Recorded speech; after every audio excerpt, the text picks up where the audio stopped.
Doha, la capitale du Qatar, à 5000 km de la France, au bord de la mer, dans le golfe Persique. Doha est un incroyable chantier. Partout des tours en construction pour des centres d'affaires, des appartements de luxe, des hôtels 5 étoiles. Ici, les habitants sont parmi les plus riches de la planète. Ils gagnent en moyenne 53 000 € par an. Et il n'y a quasiment pas d'impôts. Nous sommes dans le nouvel Eldorado des Français. Ils sont près de 3 000 à vivre dans des conditions exceptionnelles. Christophe Duval habite cette grande maison de 300 mètres carrés avec sa femme Barbara et leurs 3 enfants. Ils ont émigré au Qatar il y a 4 ans. Une installation facile, d'autant que leur loyer de 3 500 € est payé par l'employeur de Christophe. C'est un concept de maison où on arrive avec des valises et la maison est équipée. Donc aussi bien avec couteaux, fourchettes, couettes, draps. On est un peu comme un hôtel, un hôtel un peu plus spacieux et une maison extraordinaire. Donc ce sont des conditions de vie qui sont assez exceptionnelles. Si je vous dis non, je risquerais de vous mentir. Donc, oui, c'est exceptionnel. Est-ce que tu veux rentrer demain en France? Non. Pourquoi? Parce qu'on n'a pas école l'après-midi ici. Et il fait chaud ici. Si j'habiterais en France, je serais pas heureuse.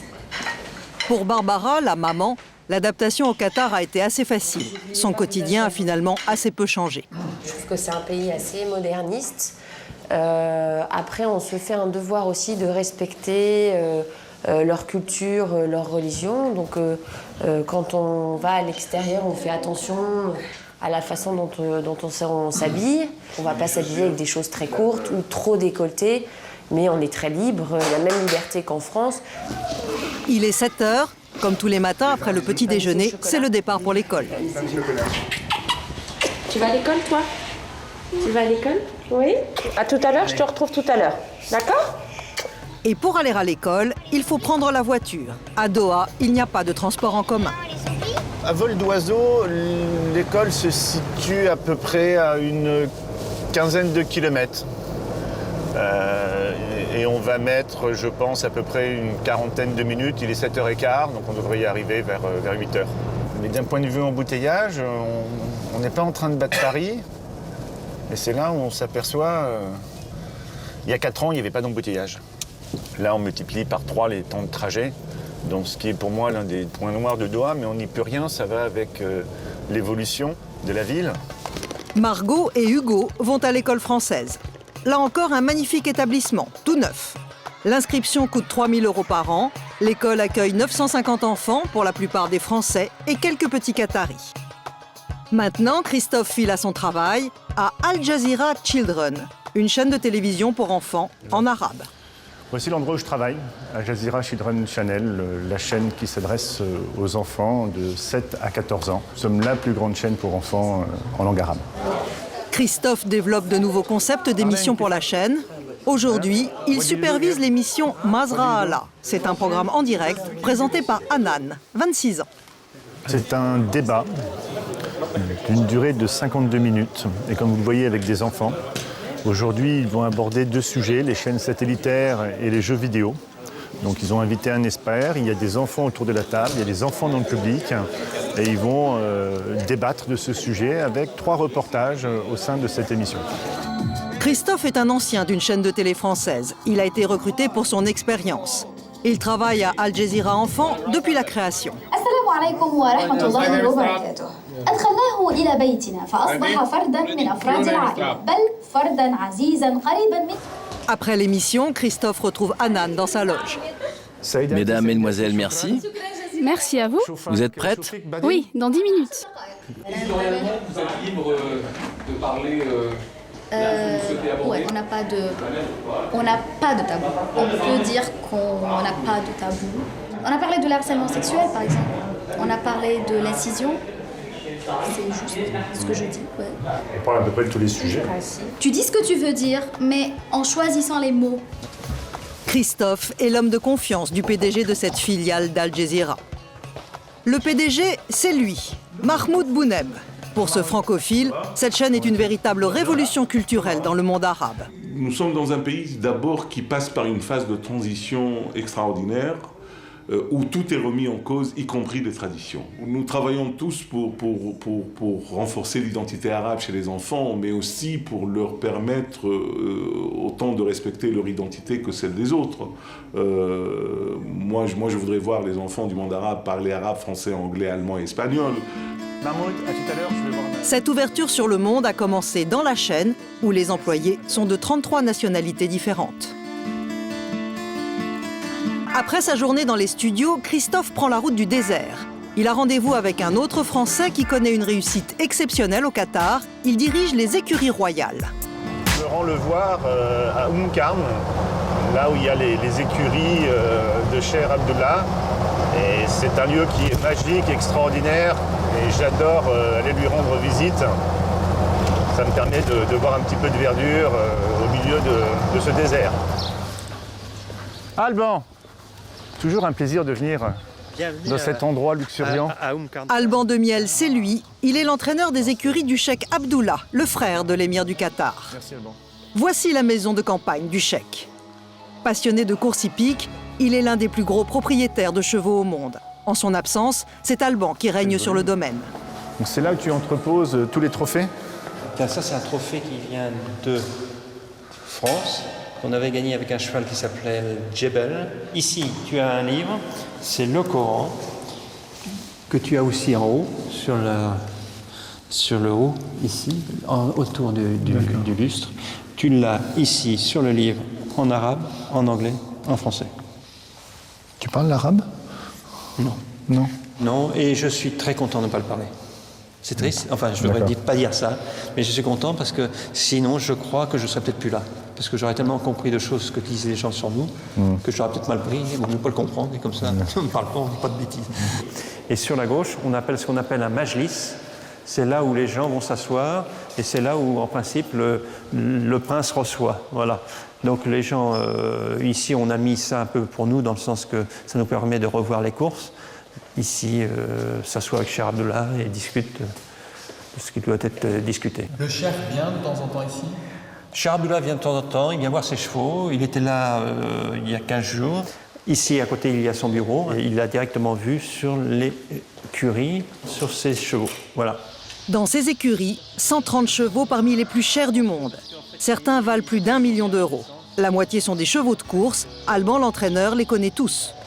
Ça, c'est des pur sang arabes, que arabes. Comment tu les reconnais? Ils ont ce qu'on appelle une tête Camus, un peu rentrée.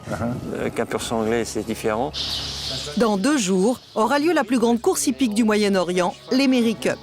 Le vainqueur empochera $1 million. Pour gagner cette compétition, Alban va engager ses meilleurs chevaux. Un stress énorme pour lui.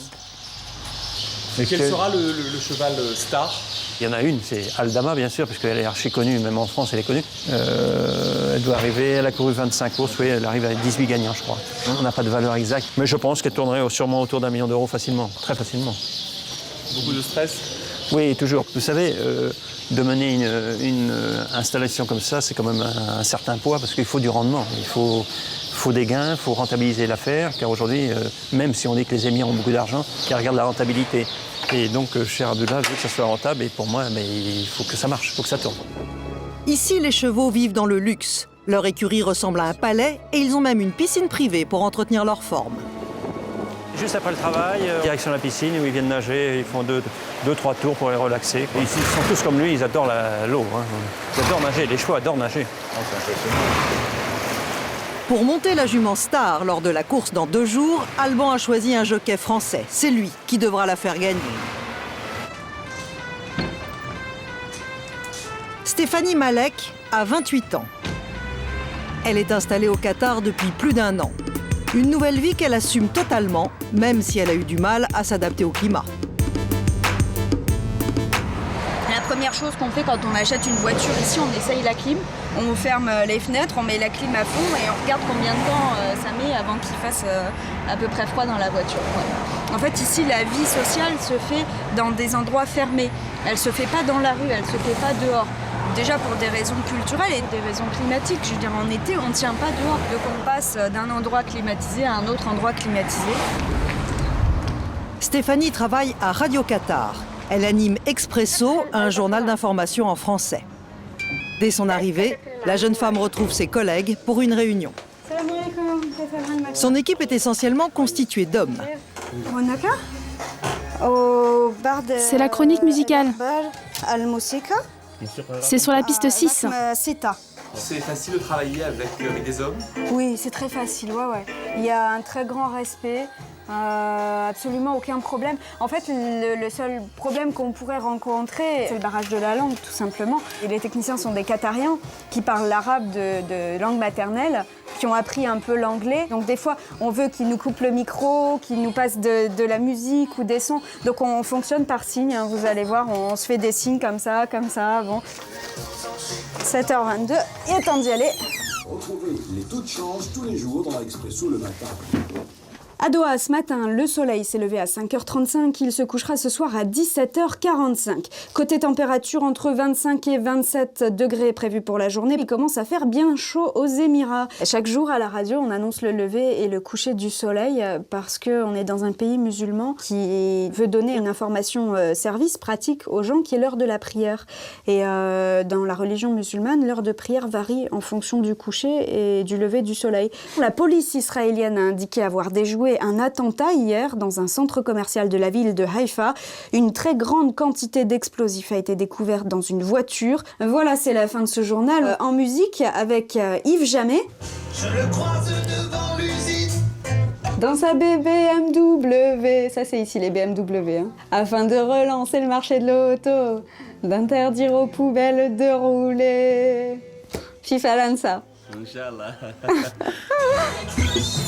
Et voilà, donc ça c'est la fin d'Expresso, donc 20 minutes, ça passe très vite, hein. On se lève tôt, on prépare beaucoup et puis la frustration, mais demain on recommence. Après l'émission, Stéphanie part en reportage.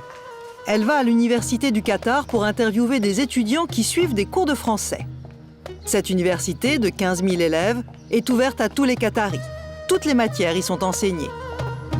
Tradition oblige, sur le campus, les hommes et les femmes sont séparés. Stéphanie a d'abord rendez-vous chez les garçons avec Maïté, une jeune professeure de français. Page 29, numéro 2. Livre jaune. Ici, les élèves sont issus des milieux aisés de la société qatari. Une femme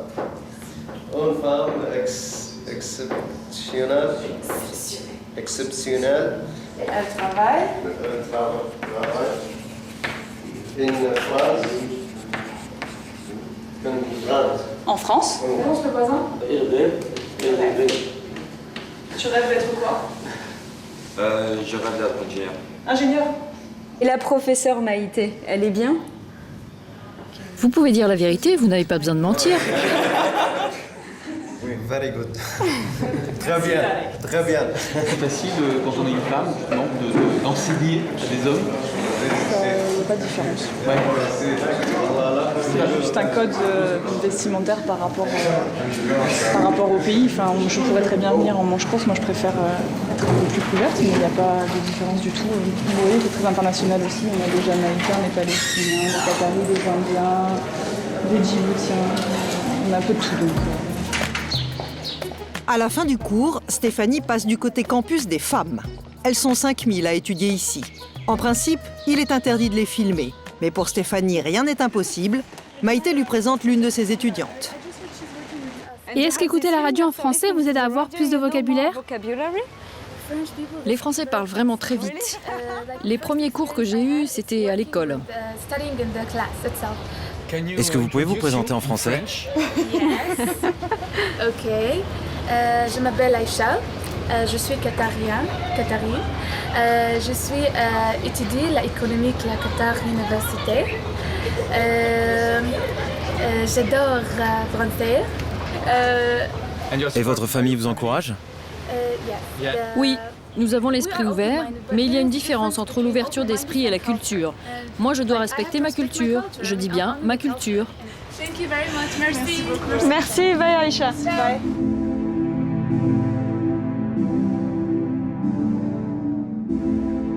Il est 19h. C'est déjà la nuit noire. Ici, c'est West Bay. C'est le quartier où il y a les ambassades et les grandes tours où il y a les sièges sociaux des entreprises. Et c'est vrai qu'ici, les tours, ça pousse comme des champignons. C'est un côté complètement féerique, toutes ces tours ici. Stéphanie arrive au souk où elle a rendez-vous avec des amis pour un dîner en terrasse. Ici, voilà, c'est l'entrée du souk Waqif. On imagine la vie d'avant, quoi, quand il n'y avait pas les grands supermarchés et quand il n'y avait pas la clim. Ouais. Au début, ça s'appelait Waqif parce que les Waqif, ça veut dire debout en arabe. Les marchands étaient debout parce qu'il y avait la mer qui arrivait ici, on ne pouvait pas s'asseoir.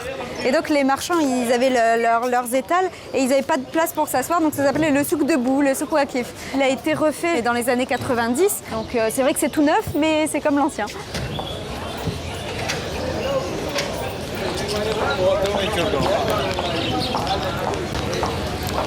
Regardez là, il y a un perroquet, il est superbe, hein.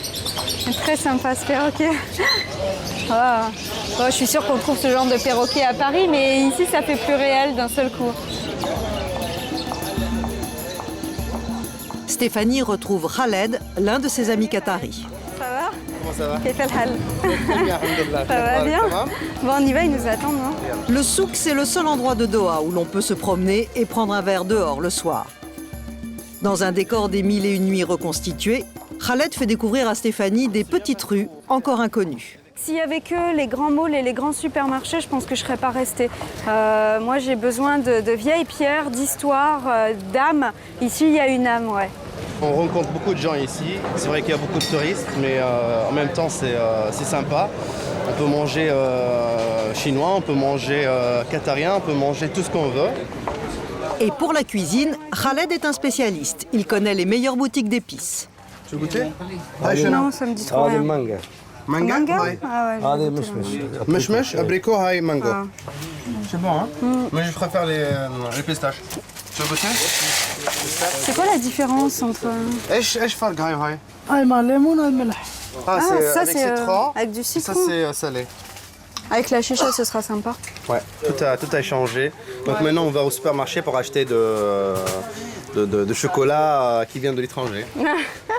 C'est le résultat du développement du Qatar. Ouais, on peut dire ça comme ça. On y va? Shukran. Stéphanie et Khaled retrouvent leurs amis dans l'un des restaurants branchés du souk.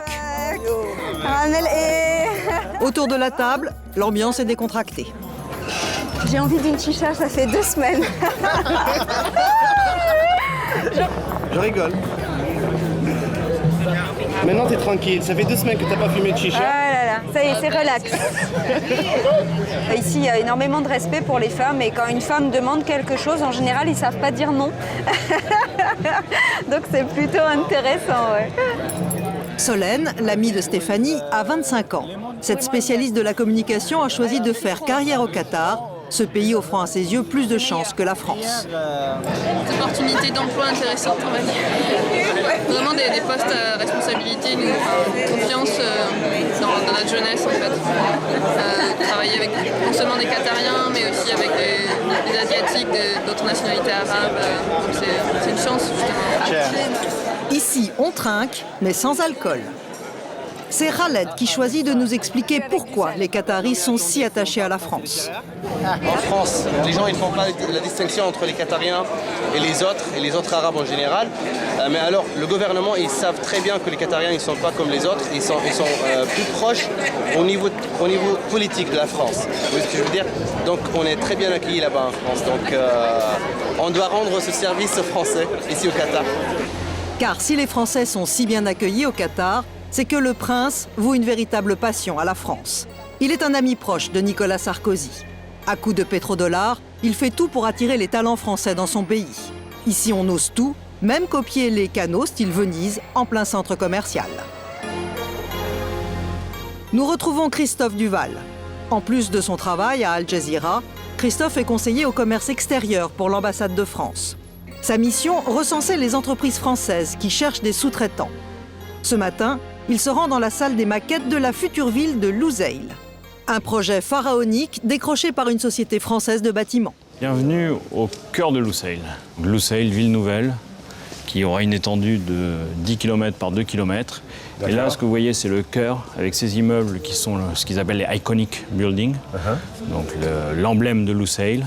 Et cette avenue que vous voyez au milieu, qui sont ce qu'ils appellent les Champs-Élysées. Ah, les Champs-Élysées. Là, on a une c'est extraordinaire. Belle vue sur la perspective C'est impressionnant.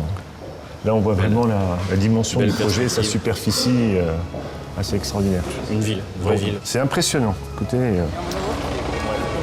C'est aux portes de Doha que le chantier a commencé avec la construction d'un incroyable parking de 2200 places.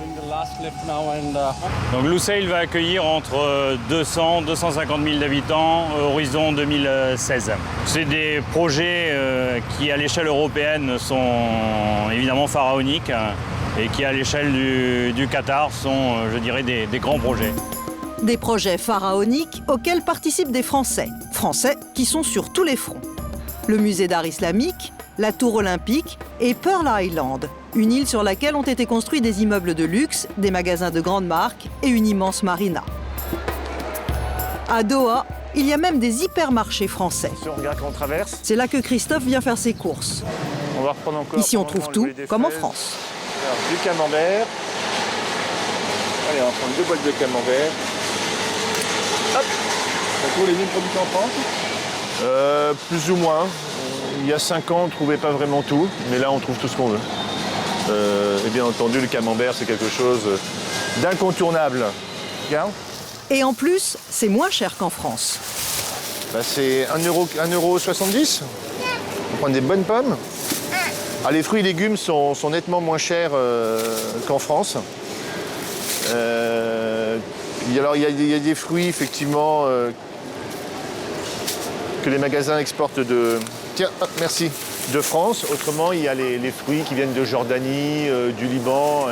Et on trouve des fraises toute l'année, des bananes. Alors c'est pour ça, nous, on en profite. On mange beaucoup de légumes et de fruits. Et du côté des viandes, le filet de bœuf est à moins de 15 € le kilo, 3 fois moins cher qu'en France.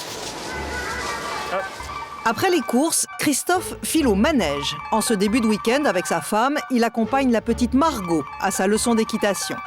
À Doha, le cheval fait partie de la culture locale. Et Margot est devenue une vraie passionnée. Heureusement pour ses parents, le prix des cours est très abordable. Alors en fait, il n'y a pas d'inscription. Ils demandent une sorte de membership par mois qui est l'équivalent de 5 € par mois. Et après, les leçons de groupe, c'est l'équivalent de un tout petit peu plus de... Ça doit être 12 €. Donc c'est plus accessible qu'en France. C'est pour ça qu'ils font beaucoup plus d'activités ici, de par leur emploi du temps.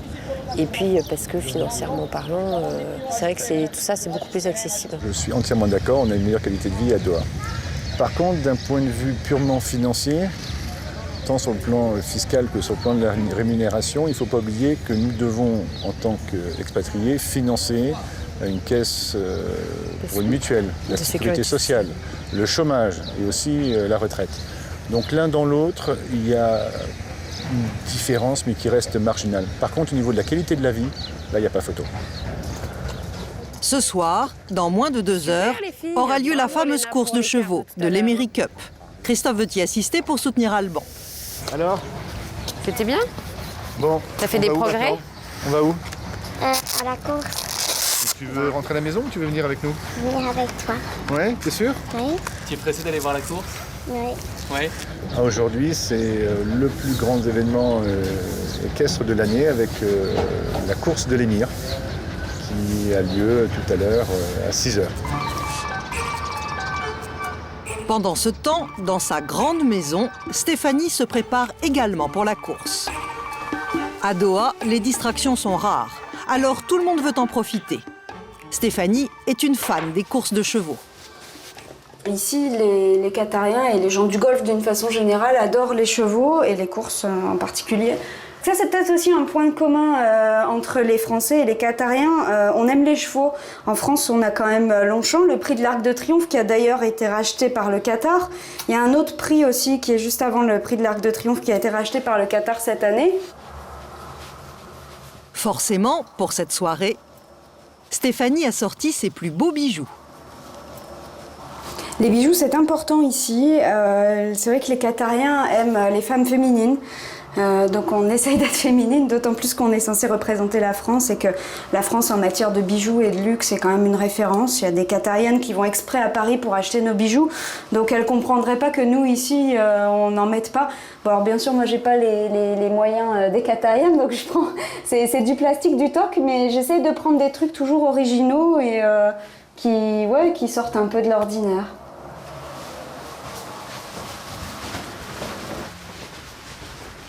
Stéphanie, tu as le sentiment de vivre dans des conditions de vie exceptionnelles ici? C'est vrai que j'ai jamais eu une maison aussi grande dans ma vie. À seulement 28 ans, c'est un peu inespéré. D'un autre côté, la durée de vie de ce logement, c'est seulement 2 ans parce que c'est lié au contrat. Donc une fois qu'on n'a plus le contrat, on n'a plus la maison. Mais oui, c'est complètement énorme. Ici en haut, il y a 2 salles de bain, 2 chambres doubles et une chambre simple, ça fait 5. Voilà, ce qui fait que je lance un appel à mes amis. Si vous voulez venir me voir, vous êtes logés. Voilà, c'est pratique qu'au moins quand on a de la famille, on la reçoit dans de bonnes conditions. C'est pas ce que je suis venue chercher au Qatar. Moi, c'était le poste qui m'intéressait. Il se trouve qu'il y a une bonne maison. Et voilà, c'est tellement difficile de se loger au Qatar par ses propres moyens que quand on a une belle maison comme ça, on se plaint pas, on en profite. Nous sommes à l'hippodrome de Doha. C'est enfin le moment tant attendu. Christophe et Margot viennent juste d'arriver. T'es contente? Ouais, on va s'amuser, tu vois. Voilà. Bon, on va essayer de rentrer. À l'extérieur, des milliers de personnes font la queue pour assister à l'événement. Ici, le spectacle est totalement gratuit et donc très populaire et familial. Dans l'hippodrome, les hommes et les femmes ont des places séparées. Et à l'heure de la prière, tout le monde se tourne vers la Mecque. Stéphanie a retrouvé Maïté, son amie prof de français. Ici, seuls les étrangers bénéficient de tribunes mixtes. Bonjour, enchanté. Ça fait 5 ans que je suis ici. Les expatriés se retrouvent pour l'occasion, histoire d'échanger sur leurs expériences. Moi, j'aimerais bien les voir parce que il y a plein d'ambiance. Regardez, c'est plein, il y a plein de nationalités différentes. Quand l'arrivée est proche, on voit les gens qui commencent à crier. Et voilà, c'est le genre d'émotion qu'on a envie de ressentir de temps en temps, quoi. En coulisses, la tension est extrême. Alban lui-même scelle son cheval favori. Des images exceptionnelles car il est interdit d'entrer dans cette antichambre des courses pour éviter tout soupçon de dopage après les contrôles. Au même moment, dans la foule, c'est l'effervescence. L'émir prince du Qatar arrive. Il y a l'émir qui arrive. Faut applaudir. La course va donc pouvoir commencer. C'est parti. Et soudain, c'est le départ. Alban est hyper concentré derrière ses grosses jumelles. Le public se déchaîne. En moins de 2 minutes, tout sera joué.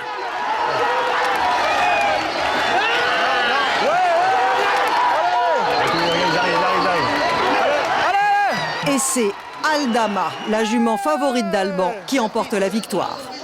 Tout le monde cherche Alban pour le féliciter. Respect, respect. Bravo, doublé. Ah oui, super. Là, il y a l'émir qui va remettre la coupe après. C'est l'émir en personne qui va remettre le prix à toute l'équipe. L'entraîneur de la jument et son jockey français, David Boulan. Bravo! Dans ce pays où le cheval est roi, l'émotion est à son comble.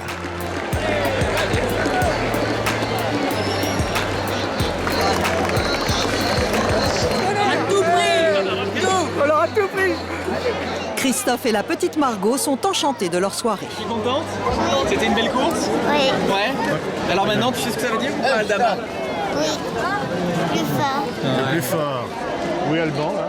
Alban a rempli sa mission, du coup son patron lui en demande encore plus. Et le chef m'a félicité bien sûr, mais surtout était très content et surtout voudrait nous voir la même jument gagner le jour de l'Arc de Triomphe à Cambara. Donc nous font notre possible pour gagner. Voilà. Ce soir ça va être la fête. Champagne? Champagne à gogo. Même ici, il y en a plus un musulman. Avant de quitter l'hippodrome, Margot félicite le héros du jour. Comme Alban, les Français du Qatar incarnent un nouveau modèle de réussite. L'émirat qatari est devenu pour eux un nouvel Éden.